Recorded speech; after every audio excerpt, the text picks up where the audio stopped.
নমস্কার বন্ধুরা, তো চলে এসেছি একটা নতুন ধরনের পায়েসের রেসিপি নিয়ে। তো আপনারা অনেকেই সিমুইর পায়েস খান, চালের পায়েস খান, এরকম ঝিনুকের কি পায়েস খেয়েছেন? তো দেখতে থাকুন। ঝিনুকটা আমি প্রথমে 2 চামচ ঘি দিয়ে ভালো করে ভেজে নিচ্ছি।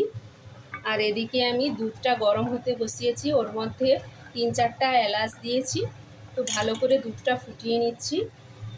আর এদিকে ঝিনুকটাও ভালো করে লাল লাল করে ভেজে নিচ্ছি।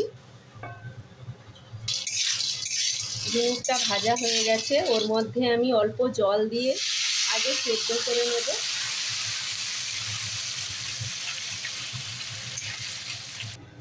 তো দুধটা গরম হয়ে গেছে আর ঝিনুকগুলোও সেদ্ধ হয়ে গেছে, ওর মধ্যে দিয়ে দিলাম দুধের মধ্যে।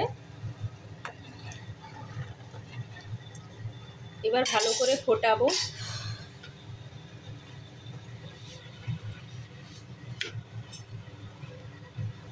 তো মাঝে মধ্যে নেড়ে দেব।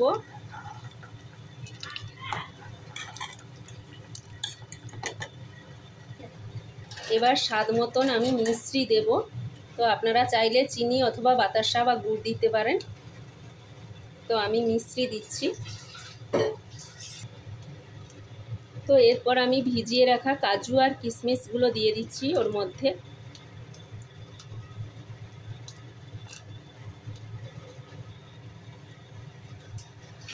ভালো করে নেড়ে দিচ্ছি।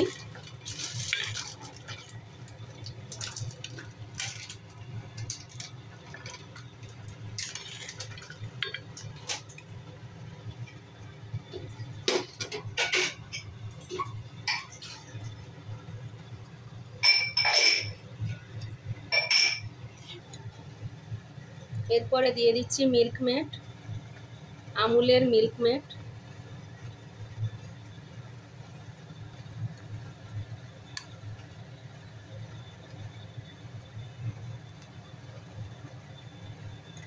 ভালো করে মিশিয়ে নিচ্ছি।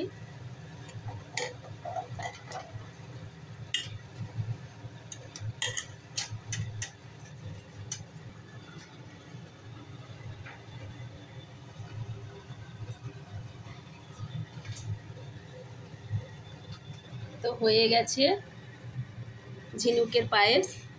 তো সঙ্গে আমি নিয়ে নিয়েছি রুটি আর মিষ্টি। তো সকালের টিফিন অথবা সন্ধ্যাবেলার টিফিনে অবশ্যই আপনারা করবেন। আর কেমন লাগলো পুরো ভিডিও অবশ্যই কমেন্ট করে জানাবেন। আজকে এই পর্যন্ত। ভালো থাকুন, সুস্থ থাকুন। ভালো লাগলে লাইক, শেয়ার, কমেন্ট করতে ভুলবেন না। নমস্কার।